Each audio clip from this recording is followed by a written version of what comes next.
കാന്തപുരത്തിന്റെ മോഡി സന്ദർശനവും അതിനെ തുടർന്നുണ്ടായ അദ്ദേഹത്തിന്റെ പരാമർശങ്ങളും വിവാദങ്ങളും ഒക്കെ ഇങ്ങനെ നിലനിൽക്കുകയാണ്. ഇപ്പോൾ അതുമായി ബന്ധപ്പെട്ടുകൊണ്ട് അബ്ദുള്ള കുട്ടിയുടെ ഒരു പ്രസ്താവനയുണ്ട്. ആ പ്രസ്താവന നിങ്ങൾ ശ്രദ്ധിക്കുക. കാന്തപുരത്തിന്റെ മോദി സന്ദർശനം LDFനെയും UDFനെയും അസ്വസ്ഥതപ്പെടുത്തുന്നത് അബ്ദുള്ള കുട്ടി. താൻ സുന്നി മദ്രസയിൽ പഠിച്ചയാൾ, കേരളത്തിന്റെ രാഷ്ട്രീയ അജണ്ട നിശ്ചയിക്കുന്നത് ജമാഅത്ത് ഇസ്ലാമി. ഇതാണ് അബ്ദുള്ള കുട്ടിയുടെ പ്രസ്താവന എന്നുള്ളത്. അപ്പോൾ ഈ പ്രസ്താവന പരിശോധിക്കുമ്പോൾ നമ്മൾക്കൊരു കാര്യം മനസ്സിലാവുന്നത്, കാന്തപുരം നടത്തിയിട്ടുള്ള ഈ പ്രസ്താവന എത്രത്തോളം ഡാമേജ് ഉണ്ടാക്കുന്നതാണ് എന്ന് നമ്മൾ കഴിഞ്ഞ ദിവസങ്ങളിലൊക്കെ സംസാരിച്ചിരുന്നു. ആ പ്രസ്താവന എന്നുള്ളത് കേരള രാഷ്ട്രീയത്തെ സംബന്ധിച്ചിടത്തോളം, പൊതുവായിട്ട് സംഘപരിവാറിനെതിരെ സംസാരിക്കുന്ന രാഷ്ട്രീയ പാർട്ടികളെ സംബന്ധിച്ചിടത്തോളം അവരുടെ നിലപാടുകളെ റദ്ദു ചെയ്യുന്ന നിലപാടാണ് കാന്തപുരം പറഞ്ഞിട്ടുള്ളത്. ഇനി എന്തുമായിക്കൊള്ളട്ടെ, ഇപ്പോൾ അബ്ദുള്ള കുട്ടി പറയുന്നത് UDFനെയും LDFനെയും അസ്വസ്ഥപ്പെടുത്തുന്നത് എന്നതാണ്. UDFനെയും LDFനെയും മാത്രമല്ല, കേരളത്തിലുള്ള രാജ്യത്തുള്ള മുഴുവൻ മതനിരപേക്ഷ ശക്തികളെയും മതനിരപേക്ഷ നിലപാടുള്ളവരെയും ഒക്കെ വളരെ പ്രയാസത്തിലാക്കുന്ന നിലപാട് തന്നെയാണ് കാന്തപുരം പറഞ്ഞിട്ടുള്ളത്. അപ്പോൾ എന്തുകൊണ്ട് രാഷ്ട്രീയ പാർട്ടികൾ ഇത്തരമൊരു നിലപാട് കാന്തപുരം സ്വീകരിക്കുമ്പോൾ കാന്തപുരമായി നിരന്തരമായി ഇടപഴകിക്കൊണ്ടിരിക്കുന്ന LDFലെയും UDFലെയും ഒക്കെ കക്ഷികൾ ഒരിക്കലും ഈ കാര്യത്തെപ്പറ്റി സംസാരിക്കുന്നില്ല എന്നുള്ളതാണ്.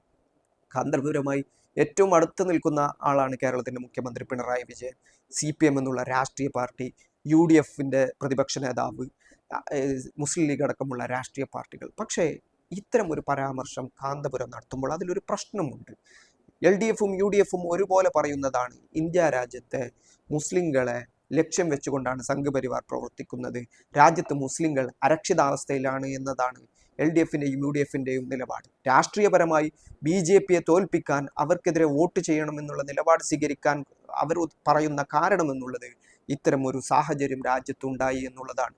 അതായത് മുസ്ലിങ്ങൾ വളരെ വലിയ പ്രശ്നബാധിതമായ ഒരു കാലഘട്ടത്തിലേക്ക് കടന്നിരിക്കുന്നു.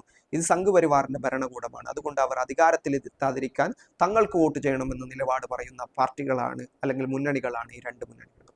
പക്ഷേ കേരളത്തിലുള്ള അബൂബക്കർ മുസ്ലിയാരെ പോലെയുള്ള ഒരു പണ്ഡിതൻ ഇത്തരം ഒരു പ്രസ്താവന നടത്തിയപ്പോൾ, സംഘപരിവാറിനെ വെളുപ്പിച്ചപ്പോൾ, അതിനെതിരെ ഒരക്ഷരം പോലും ഈ രാഷ്ട്രീയ പാർട്ടി നേതാക്കന്മാർ പറയുന്നില്ല.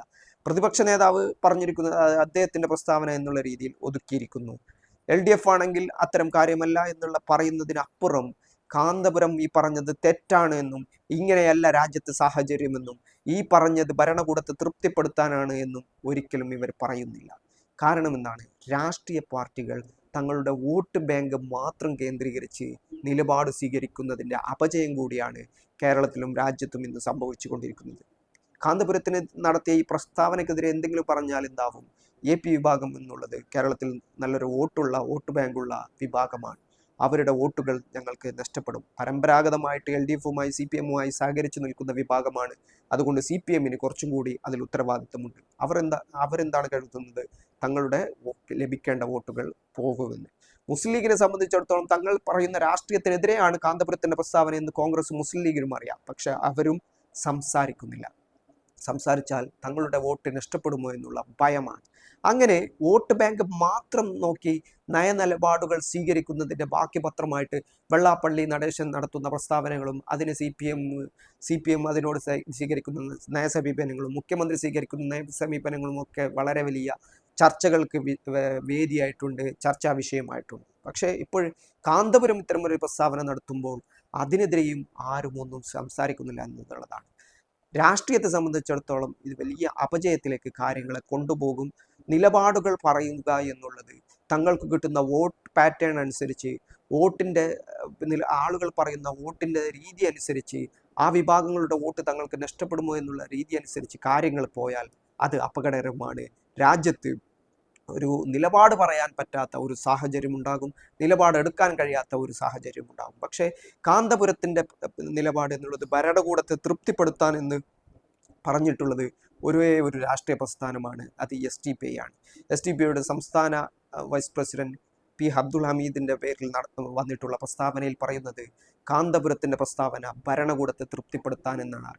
ഇത്തരമൊരു രാഷ്ട്രീയ നിലപാട് സ്വീകരിക്കാൻ ഇന്ന് കേരളത്തിൽ SDPIക്ക് മാത്രമേ സാധിക്കുന്നുള്ളൂ. തങ്ങളുടെ വോട്ട് നഷ്ടപ്പെടുമോ ഇല്ലയോ എന്നൊന്നും അവരെ സ്വാധീനിക്കുന്നില്ല. അത്തരമൊരു നിലപാട് സ്വീകരിക്കാൻ അവർ തയ്യാറാവുന്നു. മറുഭാഗത്ത് ഈ രണ്ട് മുന്നണികളും അതിലെ പ്രബലമായ കക്ഷികളും ഒരു കാര്യവും ഇതിനെതിരെ പറയുന്നില്ല, സംസാരിക്കുന്നില്ല. ഇത്തരം നിലപാടുകൾ കൊണ്ട് ബുദ്ധിമുട്ടും പ്രയാസവും ഉണ്ടാക്കുന്ന ഒരു സാഹചര്യം ഉണ്ടാകും. അത് തങ്ങളുടെ രാഷ്ട്രീയത്തെ റദ്ദ് ചെയ്യുന്ന അവസ്ഥയിലേക്ക് കാര്യങ്ങളെ പോകും എന്നുള്ള അഭിപ്രായങ്ങൾ അവർ പറയുന്നില്ല എന്ന് മാത്രമല്ല, ഈ വിഷയത്തെപ്പറ്റി അവർ ചർച്ച ചെയ്യാൻ പോലും തയ്യാറാവുന്നില്ല. കാന്തപുരത്തെ തിരുത്താൻ പോലും അവർ തയ്യാറാവുന്നില്ല എന്നുള്ളതാണ് ഇതിലെ ഏറ്റവും അപകടകരമായ വസ്തുത എന്നുള്ളത്.